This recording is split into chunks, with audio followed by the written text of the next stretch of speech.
국민의힘 총선 후보자 공천을 관리할 공천관리위원회 친윤 핵심인 이철규 의원이 포함됐습니다. 당내에선 용산 뜻대로 공천하는 거 아니냐는 우려가 벌써부터 나오는데 한동훈 위원장은 지금 당을 이끄는 건 나라며 선을 그었습니다. 강희연 기자입니다. 부산 방문 이틀째인 오늘 한동훈 비대위원장은 공관위원 9명을 발표했습니다. 정영환 공천관리위원장까지 포함해 모두 10명으로 공관위 구성을 마쳤습니다. 판사 출신 정 위원장 외에 유일준 전 청와대 공직기강 비서관 등 외부 인사 6명과 장동혁 사무총장, 이철규, 이종성 의원 등 3명이 임명됐습니다.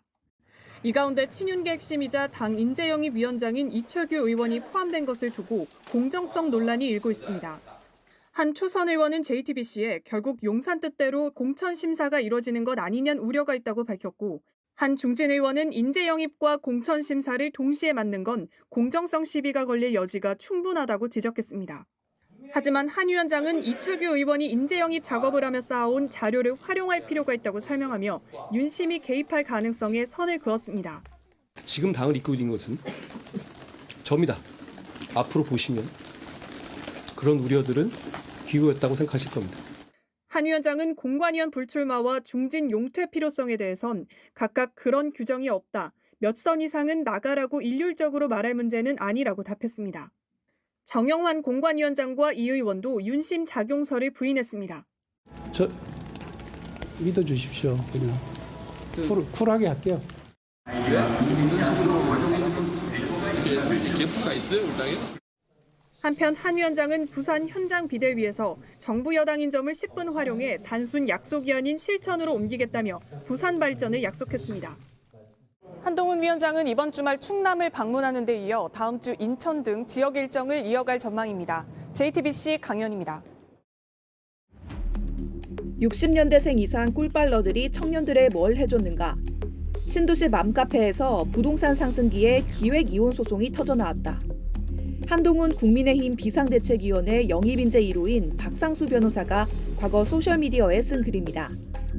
정계 입문 전에 쓴 글들이지만 세대 간 갈라치기를 하고 신도시 여성을 비하하는 것 아니냐는 비판이 제기됐습니다. 구설은 이뿐이 아닙니다. 로스쿨 커뮤니티 로이너스, 여성 혐오 발언이 다수 올라와 있는데 운영자였던 박 변호사가 이를 방치했다는 지적이 나왔습니다. 여자는 잠재적 성매도충이라거나 여자는 잠재적 영아살인범, 이런 극단적인 여성 혐오 발언을 담은 게시물도 올라왔다고 합니다. 한동훈 비대위원장은 지난 5일에 이런 말을 했습니다. 국민들이 전혀 공감하지 않는 극단적인 혐오의 언행을 하는 분은 우리 당에 있을 자리가 없을 것이다. 이에 더해 최근 한 매체는 박 변호사가 과거 가명으로 로스쿨 입시 강사를 하며 번 소득에 탈세가 의심된다는 의혹을 제기했습니다. 박 변호사는 오늘 페이스북에 글을 올려 출강한 학원은 상장사라 외부 감사를 받는 회사라며 탈세 의혹을 부인했습니다. 그러면서 해당 기사를 작성한 기자에게 1억 원의 손해배상 청구 소송을 제기했다고 밝혔습니다. 박은식 비대위원은 2021년 자신의 소셜미디어에 이승만 전 대통령에 대한 게시글을 올렸습니다. 식민지를 이제 막 벗어난 나라의 첫 지도자가 이 정도면 잘한 게 아니냐면서 김구 선생에 대해서는 폭탄 던지던 분이 국제정세와 나라 돌아가는 시스템에 대해 잘 알겠느냐고 했습니다. 그러면서 여운형 암살에 김구가 관련되어 있다는 걸 들어봤느냐고 덧붙였습니다. 박 비대위원은 글의 초점은 이승만 전 대통령이 대한민국을 지켜냈다는 사실과 그의 외교적인 능력을 강조하기 위한 거라고 해명했습니다. 해당 게시글은 김구 선생을 비하하는 것이 아니라고도 했습니다. 다만 역사 전문가들 사이에선 정치적 의도가 있는 음모론이라고 평가받는 주장입니다. 박 비대위원은 지난달에도 전쟁에서 지면 집단 강간이 매일같이 벌어지는데 페미니즘이 뭔 의미가 있냐고 주장한 게 알려지면서 비판을 받았습니다. 앞서 민경호 전 비대위원은 노인네들이 너무 오래 산다는 폄하 발언을 하고 일본의 식민 지배를 미화하는 듯한 주장을 했다는 사실이 알려지면서 지난달 30일 자진 사퇴했습니다. 민주당은 한동훈 비대위원장이 혐오와 차별, 증오를 부추길 사람들만 골라 뽑는다고 비판했습니다. 이모경 원내대변인은 이승만 전 대통령을 국부로 칭송하기 위해 김구 선생을 테러리스트로 매도한 건 용납할 수 없다고 했습니다. 국민의힘 관계자는 박 비대위원 거취에 대해 논의한 바 없다면서 본인의 해명을 들어보겠다고 했습니다. JTBC 하혜비입니다. 민경우 비대위원이 회의 첫날 사과부터 했습니다. 과거 노인네들이 너무 오래 산단 노인 폄하 발언으로 논란이 빚었기 때문입니다. 과거 신중치 못했던 표현을 했던 점에 대해 다시 한번 정중히 사과드립니다. 하지만 논란은 더 커지고 있습니다. 민 비대위원이 대표인 시민단체 대한연대의 유튜브 영상입니다. 일본의 시민 지배를 설명하면서 해외 식민지를 개척할 땐 우수한 청년들이 간다고 주장합니다. 굉장히 우수한 청년들이 거기 가서 영국 제국주의에 뭘 하는 거죠. 일본의 청년들이 그랬을 거죠. 그러면서 당시 일본 청년들의 고뇌도 고려해야 한다는 취지로 말했습니다.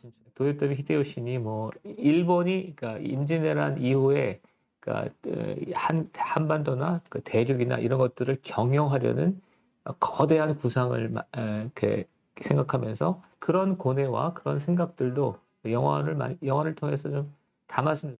일제가 한국 근대화의 토대를 마련했던 식민지 근대화론 역사인식의 일환으로 풀이되는데 일제 시대를 경험한 어른들의 반일 감정이 대표적인 여론 조작이란 주장도 폈습니다. 1970년대 이전의 어른들은 정치적인 반일 감정을 나는 안 갖고 있었다고 생각합니다. 국민의힘은 민 의원이 일본의 식민 지배를 미화했다는 일부 보도에 사실관계가 틀렸다고 반박했습니다. 민 의원이 과거 시민을 향해 욕설을 해 경찰에 제지를 당하는 영상도 공개됐습니다. 돈하나 줘봐. 내 감옥 간다. 민 의원 측은 1인 시위를 하던 중 지나가던 사람이 먼저 심한 욕설을 해 대응한 거라고 했습니다. 민 의원은 회의가 끝난 뒤 비대위원장실에서 2시간 넘게 머물렀는데 거취에 대한 별도 언급은 없었습니다. 혹시 사퇴하실 생각은 없으신가요? 식민지 근대화론에 찬성하시는 입장이십니까? 이거.